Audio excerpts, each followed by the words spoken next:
Hi hello friends, నమస్తే. మీరంతా ఎలా ఉన్నారండి? నేనైతే చాలా బాగున్నాను. మీరు కూడా బాగుండాలని మనస్ఫూర్తిగా కోరుకుంటున్నాను. అండ్ ఈ మధ్య పండగకు ఊరు వెళ్ళినామన్నమాట. అక్కడ మాకు దగ్గర స్వర్ణగిరి టెంపుల్ ఐడియా ఉంటుంది. తెలంగాణ ఇప్పుడు చాలా ఫేమస్ అయింది, తెలంగాణ అండ్ యాదాద్రిలో. అందుకే అక్కడికి వెళ్దామని చెప్పేసి అందరం డిసైడ్ అయిపోయి వెళ్ళాము. అండ్ ఇది వచ్చేసి హైదరాబాద్ నుంచి జస్ట్ 40 కిలోమీటర్స్ ఉంటుందండి. అండ్ అక్కడ నుంచి నెంబర్ ఆఫ్ బస్సెస్ ఉంటాయి. ఉప్పల్ నుంచి అయినా, సికింద్రాబాద్ నుంచి అయినా ఎవరైనా వెళ్ళాలి రావాలి అనుకుంటే ఖచ్చితంగా వెళ్ళొచ్చు. ఇది తెలియని వాళ్ళ కోసం చెప్తున్నాను అంతే. అండ్ అక్కడ నుంచి బస్సు ఎక్కితే డైరెక్ట్ అక్కడనే దిగుతుంది. ఆపోజిట్ ఎల్లమ్మ తల్లి టెంపుల్ ఉంటుంది, దానికి ఆపోజిట్లోనే ఇక్కడ స్వర్ణగిరికి వెళ్ళే రూట్ ఉంటుంది అనమాట. అక్కడ మీరు అక్కడనే దిగవచ్చు, భువనగిరి బస్ స్టాప్ దగ్గరికి వెళ్ళాల్సిన అవసరం లేదు. అండ్ అక్కడ నుంచి మళ్ళీ బస్సెస్ ఉన్నాయి లోపలికి, అండ్ ఆటోస్ కూడా ఉన్నాయి. బస్ అయితే ఈచ్ వన్ ఒక పర్సన్కి 30 రూపీస్ ఛార్జ్ చేస్తారు అనమాట. ఇప్పుడు ఉప్పల్ నుంచి అయితేనేమో ఫ్రీ బస్కి రావచ్చు, బట్ ఇక్కడ నుంచి లోపలికి మొన్న మేము పోయిన రోజు అయితే బస్కి ఛార్జ్ తీసుకున్నారు. అండ్ వైకుంఠ ఏకాదశి అనో ఏమో మరి వైకుంఠ ఏకాదశికి వెళ్ళాలనుకున్నాము, బట్ చాలా రష్ ఉందని చెప్పేసి వెళ్ళలేదు.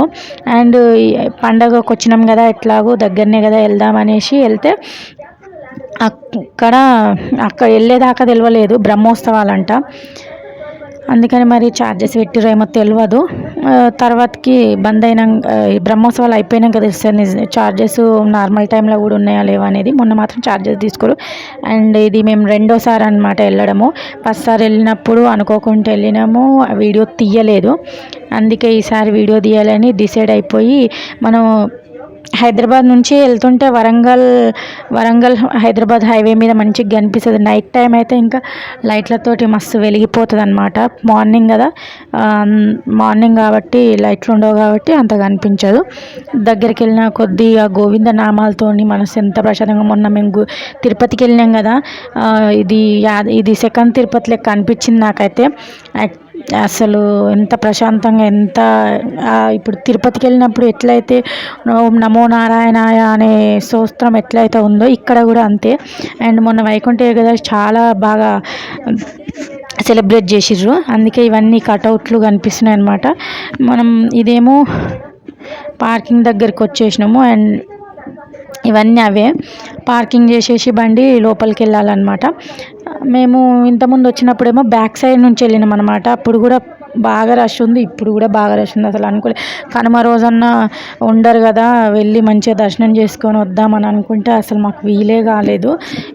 ఎంతమంది జనాలంటే అంతమంది ఉన్నారు అసలు. సరే కదా అని చెప్పేసి వెళ్ళినాం, ఫ్యామిలీ మొత్తం వెళ్ళినాం అనమాట. ఎప్పుడు వెళ్ళలేదు కదా, వెళ్దామని చెప్పేసి. పార్కింగ్ వచ్చేసి మీకు ఎదురుగా కనిపిస్తుంది కదా చిన్న ఆర్చి, అటు లోపలికి వెళ్ళాలంట. అందుకనే బండి అటు సైడ్ తిప్పినాము. అక్కడ పార్క్ చేసేసి నెక్స్ట్ మనం నడుచుకుంటూ లోపలికి వెళ్ళిపోవాలి. అక్కడ నుంచి బయటకు వచ్చి వెళ్ళాలి.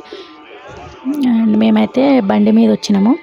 మా అమ్మ వాళ్ళు వచ్చేసి బస్కి వచ్చిర్రు. ఇది ఎంట్రన్స్ అనమాట. పోయినసారి మేము వెనక నుంచి వచ్చినాం కాబట్టి ఎంట్రన్స్ అసలు వీడియోనే తీయలేదు. ఇప్పుడు ఎంట్రన్స్ ఇది. మా వాళ్ళు ఇక్కడ ఆర్చి దగ్గర ఫోటో దిగుతున్నారు. మొన్న వైకుంఠ ఏకాదశి కదా, అందుకే డెకరేషన్స్ మాత్రం చాలా బాగా చేసిర్రు. అండ్ ఇక్కడికి అడుగు పెట్టంగానే మొన్న తిరుపతికి వెళ్ళి వచ్చినాం కదా, అసలు తిరుపతిలో ఉన్న వైబ్రేషనే కలుగుతుందన్నమాట. అక్కడ ఉన్నట్టే ఇప్పుడు మనము తిరుపతి కొండెక్కినాక కాటేజీల దగ్గర రోడ్డు ఉంటుంది కదా, అక్కడ షాప్స్ అక్కడ తిరిగినట్టే అనిపించింది. కాకపోతే ఇక్కడ షాప్స్ లేవు. చుట్టూ ప్రశాంత వాతావరణము అండ్ ఓం నమో నారాయణ అనే స్వరము ఎంత బాగా అనిపించిందో అసలు. మళ్ళీ తిరుపతికే వచ్చినామా అన్న ఫీలింగ్ కలిగింది. అండ్ మా వాళ్ళు ఏమో మళ్ళీ ఎప్పుడు వస్తావేమోనని ఒకటే ఫోటోలు దిగుతున్నారు ఇక్కడ నుంచి అక్కడ దాకా. నైట్ పూట అయితే ఇక్కడ లైటింగ్స్లో సూపర్ ఉండేది. ఇంకా మనం మార్నింగ్ వచ్చినాం కాబట్టి మీరు దగ్గర వాళ్ళు అయితే నైట్ టైం వెళ్ళడానికి ప్రిఫర్ చేయండి, ఎందుకంటే నైట్ టైం లైటింగ్లో సూపర్గా అనిపిస్తుంది. మళ్ళీ మేము లాంగ్ వెళ్ళాలి కాబట్టి మార్నింగ్ వచ్చినాం అన్నమాట. మళ్ళీ మాకు భువనగిరి నుంచి మాకు బస్సెస్ అవైలబుల్ ఉండవు, అందుకనే మార్నింగ్ వచ్చేసినాం అనమాట. ఇక్కడ నుంచి ముందుకు వచ్చిన తర్వాత మనకు స్టార్టింగ్ ఎదురయ్యేది బ్రహ్మరథము. అక్కడ మేము ఫస్ట్ టైం వచ్చినప్పుడు వచ్చినప్పుడు వాటర్ ఫాల్స్ అవన్నీ లేవు బ్రహ్మరథంలో. ఇప్పుడు మళ్ళీ కన్స్ట్రక్షన్ అన్నీ ఇంకా ఇంకా ఇంకా చేస్తున్నారు. కన్స్ట్రక్షన్ బాగా అనిపించింది. అండ్ లేడీస్కైనా జెంట్స్కైనా వాష్రూమ్స్ కానీ ఇబ్బంది పడాల్సిన అవసరం లేదు. మెయింటెనెన్స్ మాత్రం చాలా బాగుంది. మన యాదాద్రి తిరుపతి అని చెప్పుకోవచ్చు. అండ్ యాదగిరి గుట్ట మనకి ఇప్పుడు ఏమంటారు భువనగిరి యాదాద్రిలో చూడదగిన ప్లేసెస్ మాత్రం యాదగిరి గుట్ట, నెక్స్ట్ స్వర్ణగిరి అండ్ రమణేశ్వరము. అది కూడా నెక్స్ట్ టైం చూపిస్తాను నేను. రమణేశ్వరం అండ్ సురేంద్రపురి ఇవన్నీ మనం చూడదగిన ప్లేసెస్. ఈ ఒక్క రోజులో యాదాద్రి అండ్ స్వర్ణగిరి కవర్ చేసేయచ్చు చూడాలి అనుకుంటే.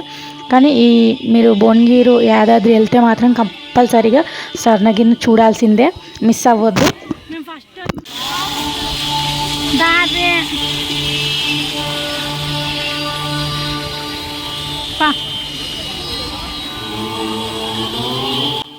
అండ్ ఇక్కడ నుంచి ముందుకు వెళ్తే ముందు ఎంట్రన్స్లో మనకు ఏనుగులు కనిపిస్తాయి.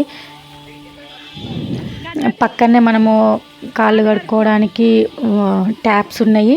మళ్ళీ అక్కడ నుంచి కూడా సర్వదర్శనం అయితే ట్యాప్స్ అక్కడి నుంచి ఉందంట. అక్కడ నుంచి కూడా ఎంట్రన్స్ ఉందంట, చూడలేదు. ఇప్పుడు లోపలికి వెళ్ళిన తర్వాత చూద్దాము. అండ్ అటు ఇటు పక్కన చూడండి ఎంత మంచిగా డెకరేషన్ చేసిరో ఫ్లవర్స్ తోటి. శంకు చక్రము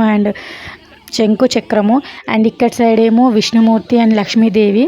ఇక్కడ కూడా ఫ్లవర్స్తో మాత్రం సూపర్గా చేసారు. ఇంకా వైకుంఠ ఏకాదశి రోజు వచ్చి ఉంటే ఇంకా బాగుండేది. బట్ ఆ రోజు వీలు కాలేదు. అండ్ జనాలను చూసి భయమైంది వెళ్ళాలంటే. అందుకే కనుమ రోజున వెళ్దామంటే ఈ రోజు కూడా బాగా రష్ ఉన్నారనమాట. ఇవి స్వామివారి పాదాలు. యాక్చువల్గా నేను తిరుపతిలో చూడలేదు, ఎందుకంటే మేము కాలినడకలు వెళ్ళలేదు కాబట్టి చూడలేదు. ఇది ఇక్కడ చూస్తే ఏమో అక్కడ కూడా ఇట్లనే ఉంటాయేమో అన్న ఒక హోప్. నెక్స్ట్ సారి తిరుపతికి వెళ్ళినప్పుడు మాత్రం ఖచ్చితంగా కాలినడకనే వెళ్తా. అది నాకు. అండ్ ఇక్కడ స్వామివారి పాదాలకు నమస్కారం చేసుకొని ఇక్కడ బొట్టు పెట్టుకొని అండ్ అక్కడ 1 రూపీ కాయిన్స్ నిలబెడుతురు అనమాట. మా వాళ్ళు కూడా ట్రై చేసారు. అండ్ ఇక్కడ నుంచి ఎంట్రన్స్ ఇవన్నీ స్వామివారి ఏమంటారు దశావతారాలు అనమాట ఇక్కడ. అండ్ ఇక్కడ నిత్య అన్నదానం కూడా ఉంది, అది కూడా చూపిస్తాను మీకు. ఇక్కడ నుంచి ముందుకెళ్తే మనకు తిరుపతిలో కనుక మనం మెట్లు ఎక్కుతుంటే ఎట్లయితే దశావతారాలు కనిపిస్తాయో మనకు కూడా ఇక్కడ కూడా దశావతారాలు మెట్టుకు లైన్గా దశావతారాలు ఉన్నాయి. బట్ నేను అవి ముందు పోతుంటే చూడలేదు, నాది మిస్టేక్. అండ్ వచ్చేటప్పుడు చూసిన వీలు కాలేదు. నెక్స్ట్ టైం మాత్రం మళ్ళీ ఖచ్చితంగా ఇంకా క్లియర్గా మీకు చూపించడానికి ప్రయత్నిస్తా.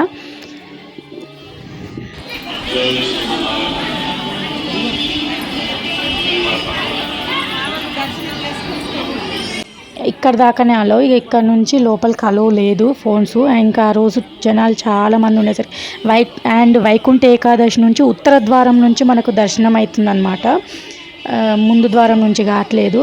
అందుకే ఇన్ని బార్కేడ్లు పెట్టిర్రు. ఇది వచ్చేసి మెయిన్ ఎంట్రన్స్. యాక్చువల్గా మామూలు టైంలో ఇటు నుంచే ఎంట్రన్స్ అంటే మేము ఫస్ట్ టైం పోయినప్పుడు కూడా ఇటు నుంచే ఎంట్రన్స్ అయినాము. కానీ మొన్నటి నుంచి ఇట్లా బ్రహ్మోత్సవం. యాక్చువల్గా మాకు అక్కడికి పోయినాక తెలిసింది ఏంటంటే నార్మల్గానే కదా పోయి చూసొద్దాం అనుకున్నాం, కానీ బ్రహ్మోత్సవాలు అవుతున్నాయి. అండ్ మేబీ 20 వరకు ఉంటాయంట బ్రహ్మోత్సవాలు. దాని తర్వాత నార్మల్గా ఈ బార్కెట్స్ ఇవన్నీ ఉండవు. అండ్ మాకు అందుకే అక్కడ జలనారాయణ దగ్గరికి అండ్ హనుమాన్ దగ్గరికి గంట దగ్గరికి పోవడానికి చాలా ఇబ్బంది అనిపించింది. అక్కడ వీడియోస్ కూడా నేను తీయలేదు, ట్రై చేసినా కానీ వీలు కాలేదు అసలు. అక్కడ నుంచి అసలు అలో ఇయ్యలేదు మాకు లోపలికి. మేము ఫస్ట్ టైం పోయినప్పుడు అయితే అసలు ఇంత స్ట్రిక్ట్ లేదు. ఇప్పుడు బ్రహ్మోత్సవాలు కాబట్టి ఇట్లుంది. బ్రహ్మోత్సవాలు అయిపోయిన తర్వాత నార్మల్ డేస్ ఉన్నట్టే ఉంటుందని చెప్పేసి అక్కడ సిబ్బందిని అడిగితే చెప్పారు అనమాట. కానీ సౌకర్యాలు మాత్రం మనకు మెయింటెనెన్స్ కానీ మనకు అక్కడ వసతులు కానీ చాలా బాగున్నాయి. మనము అన్నదానం అన్నాం కదా, నార్మల్ టైంలో ఇందులో పెడతారంట అన్నదానము. అండ్ ఇప్పుడు బ్రహ్మోత్సవాలు కదా, కొంచెం మళ్ళీ ముందుకు వస్తుంటే మీకు ఇక్కడ గోల్డ్ కలర్లో కనిపిస్తుంది కదా. అసలు నేను ఏంటిదో అనుకున్నా, ఏంది స్వామివారి కిరీటము ఒకటే కనిపిస్తుంది, ఏంది ఇట్లా పెట్టిర్రు ఏంది అని. దర్శనానికి లైన్ చూసిర్రా ఎంత పెద్దగా ఉందో అసలు. మేమైతే కళ్ళు తిరిగి పడిపోతామేమో అనిపించింది. ఇవి వచ్చేసేమో దేవుని ఆభరణాలు, అందుకే తొందరగా దర్శనం చేసుకుని వచ్చేసినాం. అండ్ ముందు ఇది యాక్చువల్గా మనం వచ్చిందేమో అది ముందు ఎంట్రన్స్, ఇది ఇంకో ఎంట్రన్స్ అనమాట. ఇప్పుడు ఇంకో ఎంట్రన్స్ ఇప్పుడు కన్స్ట్రక్ట్ అవుతుండ్రు. స్వామివారి రూపాన్ని చూడండి, ఎంత మంచిగా ఎంత బాగా అసలు తయారు చేసిన ఆర్కిటెక్చర్ ఎవరో కానీ ఎంత బాగా పనితనం అయితే ఎంత మంచిగా అనిపిస్తుంది అంటే అంత మంచిగా అనిపిస్తుంది ముందు నుంచి చూడండి. అండ్ అక్కడ నుంచి ఇది అన్నదాన సత్రము, యాక్చువల్గా ఇందులో పెడతారు.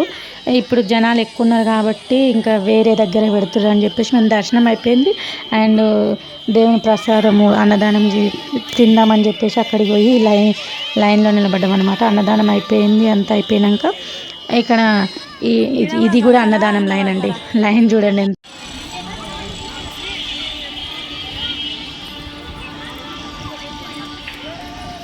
అన్నదానం ఒక్కటి నేను ఇప్పుడు యాదాద్రి టెంపుల్కి పోయిన, స్వర్ణగిరి అండ్ చెరువు ఇవన్నీ చూసినా కానీ ఫుడ్డు ఇట్లా అన్నదానం మాత్రము తిరుపతిలో బాగా అవుతుందండి. నాకు అక్కడ నచ్చింది ఇక్కడ ఫుడ్ బాగుంది, అన్నీ బాగున్నాయి, కానీ పెట్టడం అండ్ కూర్చొని అరిటాకుల్లో అది మాత్రం చాలా బాగా అనిపించింది తిరుపతిలో. మస్తు అంటే మస్తు అనిపించింది అసలు అక్కడనైతే. అండ్ ఇక్కడ కూడా నెక్స్ట్ టైం నుంచి అట్లనే పెడతారు ఈ బిల్డింగ్లోనైతే అట్లనే పెడతారు. బట్ ఇక జనాలు ఉన్నారని చెప్పేసి అక్కడ ఇప్పుడు మనం కనిపిస్తుంది కదా అక్కడ పెట్టి మా వాళ్ళు ఇక్కడ వచ్చేసి ఫోటోలు దిగుతారని కాదు, మెట్లెక్కి వచ్చేసరికి ఆయాసమైందంట. తిని మెట్లెక్కి వచ్చేసరికి ఆయాసమైందని కూర్చున్నారు. ఇక కూర్చుండి అయిపోయాక ఫోటోలు దిగుదామని ఈ బిల్డింగ్ మొత్తం ఎక్కుతున్నారు అనమాట సైడ్ సీయింగ్కి.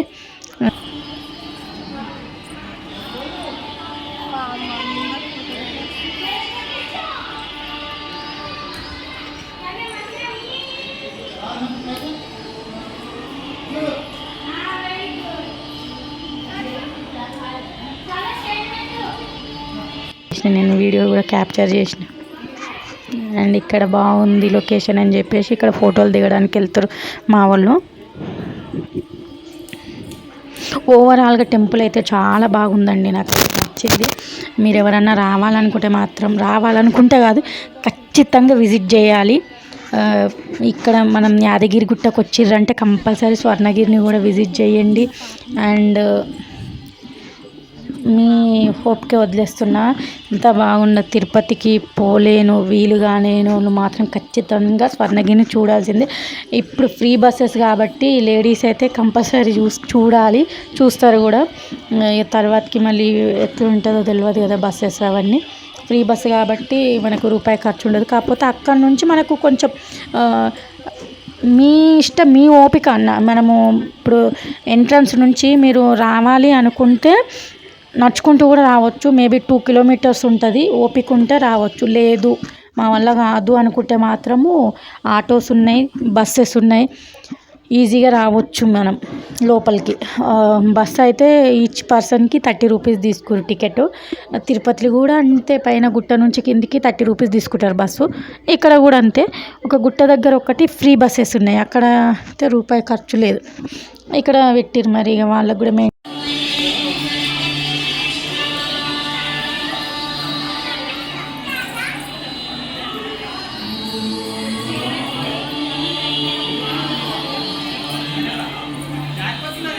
మా వాళ్ళు మేము ఇట్లా వస్తుంటాం వీడియోలు తీయరంటే ఇక వాళ్ళని వీడియోస్ తీస్తున్నా అనమాట. కానీ ఎంత బాగుందో, తిరుపతి మెట్లో ఉన్నంత ఫీలింగ్ కలిగింది, తిరుపతిలో ఉన్న ఫీలింగ్ కలిగిందండి నాకైతే. మీకు ఎట్లా అనిపించిందో ఈ వీడియోని లైక్ చేయండి, షేర్ చేయండి అండ్ కామెంట్ చేయండి. ఐ హోప్ గైస్ మీకు ఈ వీడియో నచ్చిందని అనుకుంటున్నాను. అండ్ నెక్స్ట్ వీడియోతో మళ్ళీ కలుద్దాం.